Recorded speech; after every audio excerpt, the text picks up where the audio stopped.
আজকে তোমাদের একটা মজার প্রশ্ন করি।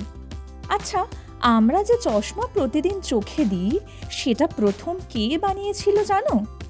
চলো একটু টাইম মেশিনে চেপে চলে যাই, সোজা পৌঁছে যাই 1286 সালে ইটালিতে। ইতিহাস বলছে জিওর্দানো দা পিসা নামে এক ব্যক্তি প্রথম চশমা তৈরি করেছিলেন। তখন অবশ্য চশমা মানে আজকের মতো স্টাইলিশ ফ্রেম নয়, কিন্তু চোখের জন্য ছিল একেবারে আশীর্বাদ।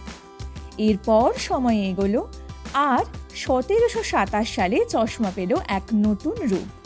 আধুনিক চশমা প্রথম বানান আরেক ইটালিয়ান, গিরোলামো সাভোনারোলা। সেই সময় থেকেই চশমা শুধু দরকার নয়, ধীরে ধীরে হয়ে উঠল স্টাইল স্টেটমেন্ট। এর পরের বার যখন চশমা চোখে দেবে, একবার ভেবে নিও তুমি আসলে প্রায় 700 বছরের ইতিহাস চোখে পড়ে আছো।